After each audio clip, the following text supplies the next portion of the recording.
So Yusuf put out a really funny attack ad against Zack Polanski. Now, already this is a win for the Greens since Reform is utterly rattled. And instead of ignoring them, they're going on the attack.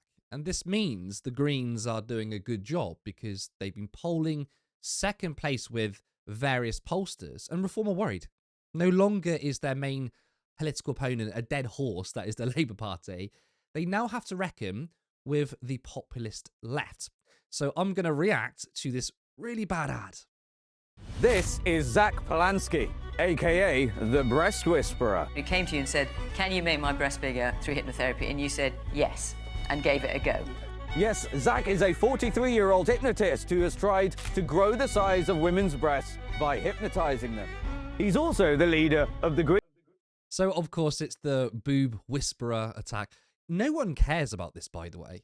There was like a media frenzy for like one day.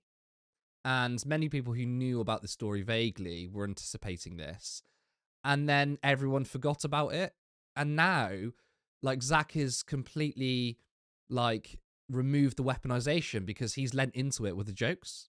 I think he was on, what's that show called? The Last Leg. And he made jokes about it. He did it on, I think, the BBC. But obviously, political opponents are trying to, like, really push this story. And look, we've kind of debunked the story. He wasn't going around trying to grow people's breasts, by the way. He was a hypnotist or hypnotherapist, and a Sun journalist, undercover Sun journalist, went up to Zack and said, "Can you do this?" He said, "No," and they were like, "Just try it." He was like, "Fine." And the idea was to not actually grow the breasts, but to change the way like this client thought about their body. It was like a body image thing. And then found out it was a Sun journalist because they posted it in the article, posted it in the Sun, and then like apologized right away. It's like not that big of a deal. But regardless, it's a funny story. We all do weird shit in the past, but Reform and the right wing have been pushing this. But yeah, no one cares. Green Party, who are now the second most popular party in the country. So it's kind of important you know what other insane things this man believes. Zack believes that this country should have no borders whatsoever. Not more immigration or more asylum. This guy literally wants Britain to have no borders at all. He wants.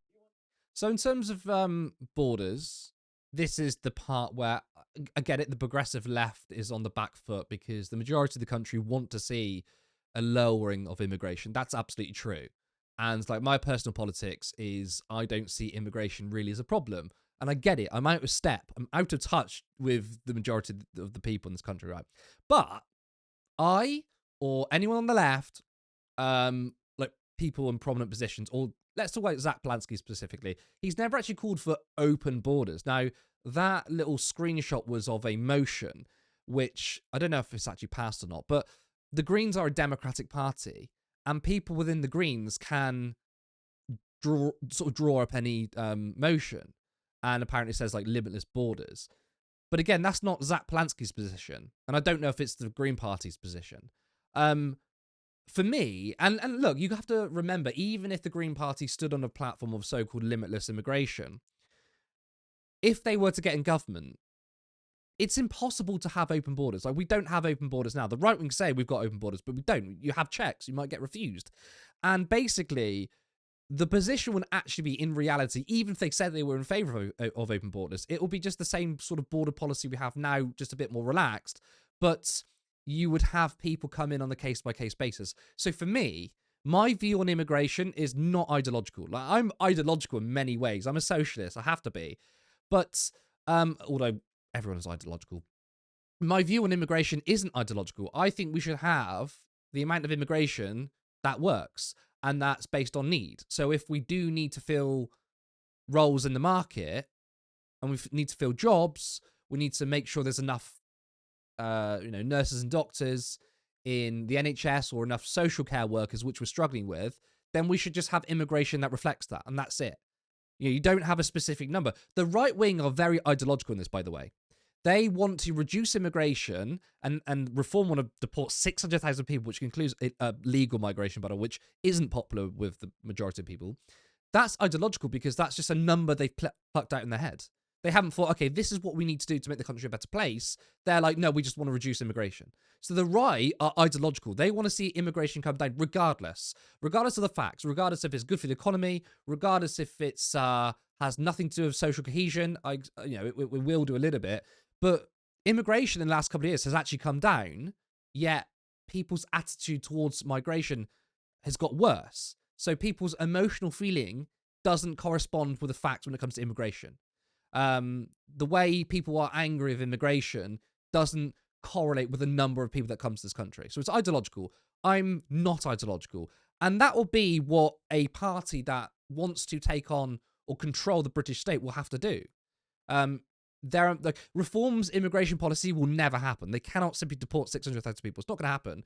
But also, a party maybe like the Greens, even if they were to say, we want open borders, that can't happen too. The only thing they can do is basically have a border policy that we've had similar to the EU, which is that you're going to have, you have freedom of movement with the EU, but there's still restrictions.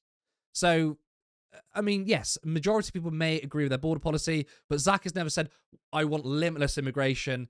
But also, when it comes to the other policies, people are in favour of the Green Party in terms of at least economic policy. Wants to stand down and destroy Britain's nuclear deterrent while Vladimir Putin marauds through Ukraine. And when challenged on this, he simply said he would ask Vladimir Putin nicely to give up his weapons too. I want to see everyone denuclearize, including Vladimir Putin. I'm laughing at the idea that Vladimir Putin is going to give up his nuclear weapons because somebody asks him to. There's a word for that, by the way, Zaya. It's called, what's the word? Diplomacy. Yes, it sounds so stupid, and obviously the way Trevor Phillips framed it and the way the milquetoast liberals and the centrists went mad when Zack Polanski suggested the idea that maybe threatening people with nuclear weapons isn't the only way. Now, of course, trying to have diplomatic relations or even trying to speak to Vladimir Putin and asking him to get rid of nukes is very, very unlikely. And if Zack were to say, oh, I think I can convince him, that will be different. But you also have to talk first. The idea that Zack doesn't want to go into nuclear holocaust on the as the first option is crazy. And also, reform. You can't say anything about Russia. I mean, your former Welsh leader has just got 10.5 years for taking bribes off Russia.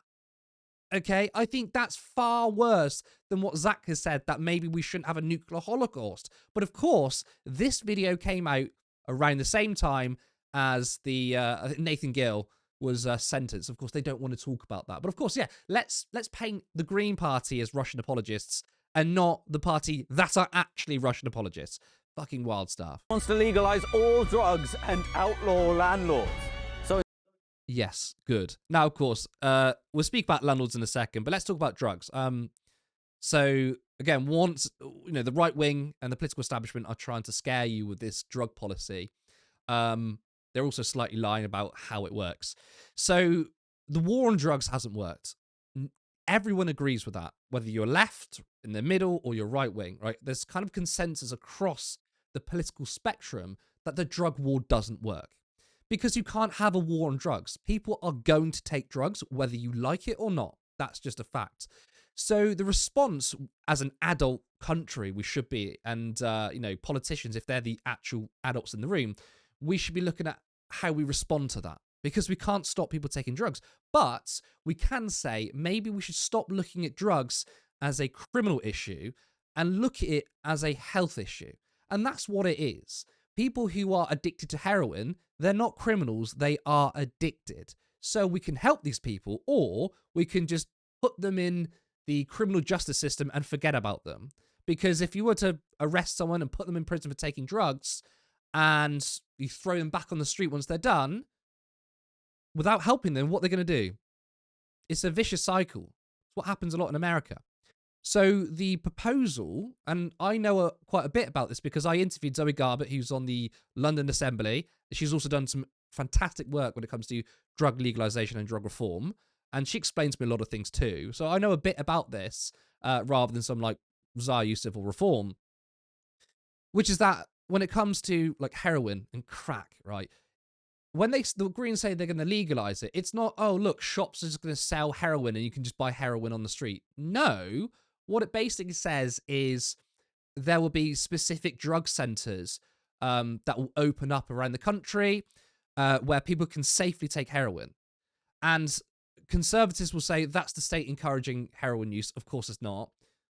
Rather, it's encouraging those who are already taking heroin to take it in a supervised, clean and safe environment with, clean needles, right, which are not reused, as opposed to someone taking heroin on the street, dirty needle, and also, like, if people are taking heroin on the street and they're bothering people, that's not a good thing. I quite like the idea that there isn't just people walking around high on drugs, just round the street, but they're going to be in special healthcare centers.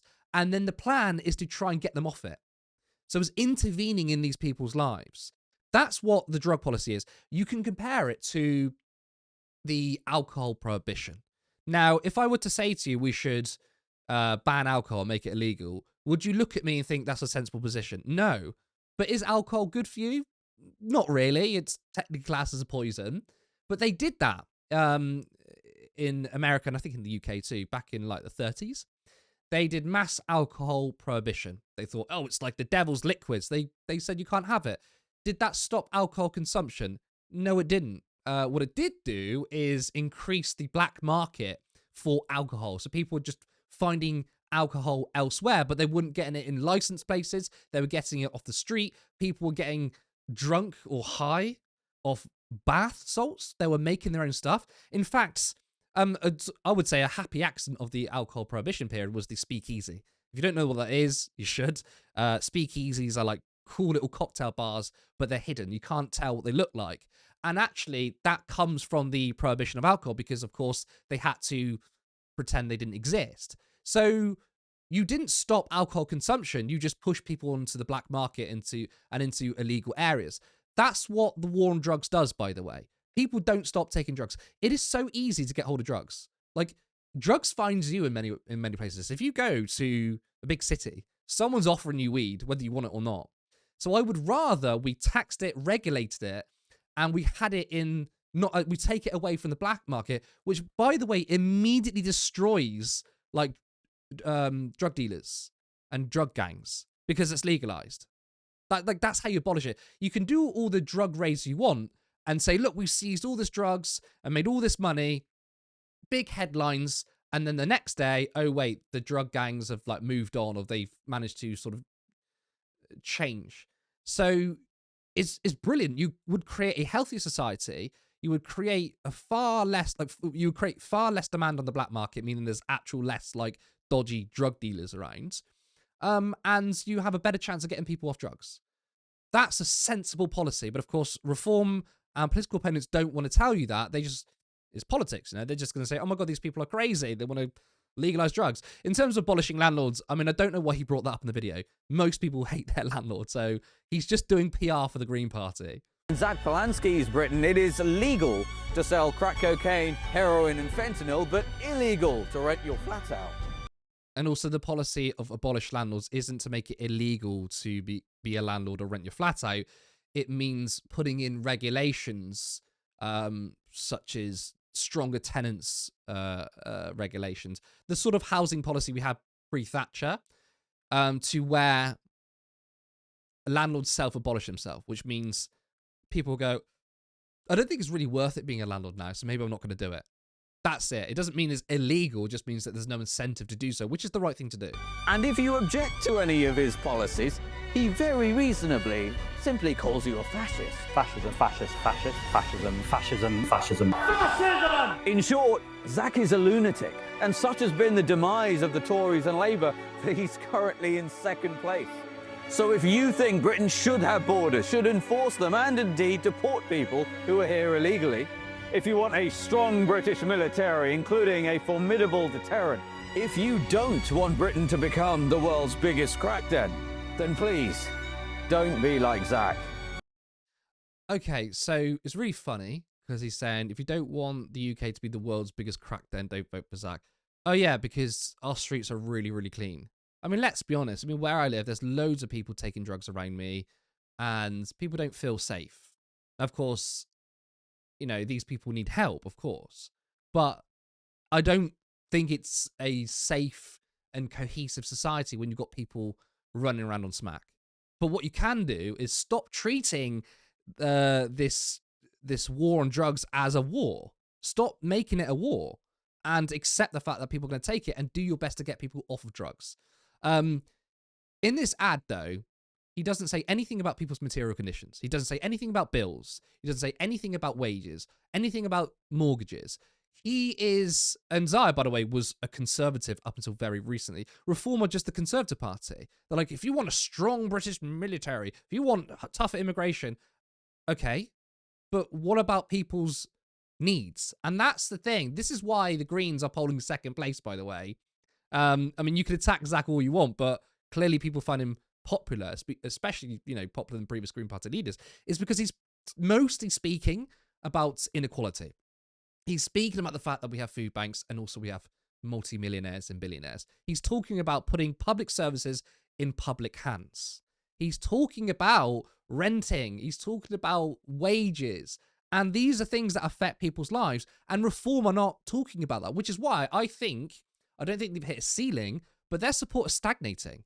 Because a lot of their support has been off of the angst and anger of the political establishment. Now, I do that because Reform are very much the political establishment, but they're perceived as anti-establishment because people are angry at the Labour Party and the Tories.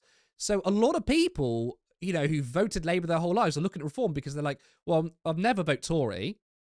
I don't want to vote Labour. And Reform feels like they're not offering anything different, but it feels like they're offering anything different. And that's where the popularity has come from. But now the populist left, the Green Party, who are saying, we're anti-establishment, we're not like Labour, the Tories, but we're coming it from the left flank, then people are like, oh, I like this too. At the end of the day, people are crying out for populism. They're crying out for an alternative. They are crying out for maybe a right-wing alternative, but they're also crying out for a left-wing alternative, which is why it's no surprise that the Greens and Reform are polling 1 and 2. But Zaya, with this terrible ad, is one pointing out some very popular policies such as abolishing landlords, right? People don't like their landlords. But also is attacking like 20% of the electorate or 17% of the electorate. Like, oh my God, how can this crank lunatic get to 17%? Well, maybe because people don't like the fact that Reform only focus on immigration and on crawling asylum seekers. Maybe people want to reduce inequality. Maybe people want decent climate policies and they reject your message. Go to reformparty.uk and join us. I mean, I thought that was a really funny ad. I don't think it was particularly effective. And not that it matters too much, but of course, Zack, his social media game is amazing. He's ratioed him on Twitter. But it's such a desperate attempt to attack the Greens at the same time when Reform are in the news because Nathan Gale, the former Welsh leader, is going to be sentenced to prison for taking money off Russia. Right, Russian bribes. He literally was given a script to put out pro-Russian lines and was paid for it. And they want to talk about nationalism and caring about this country. They're taking money off of foreign countries. They support Israel. They're Zionists. I mean, they're anything but nationalists. I think the Green Party, they're internationalists, and that's my politics. But the Green Party care far more about the British people than any of the right wing and any Reform MP or supporter, because he wants to improve the material conditions of the working class in this country. The most patriotic thing you can do is to get the wealthy pay their fair share of taxes, to fund our public services properly, to want to end poverty, to make people's lives richer. That's the most patriotic thing you can do. Saying that, oh, we're going to spend loads of money on a nuclear deterrent, which, by the way, isn't independent, it's controlled by the US. We have no independence on it. To say that we're basically going to support Israel and do nothing about the climate, which is not just bad for this country, it's bad for the world. There's nothing patriotic about that. Now, you know the line, first they ignore you, then they attack you. No, the win isn't guaranteed, but the increased attacks on the Greens, with a membership that has now reached 175,000, means the political establishment has realised that the left as an electoral force isn't done yet.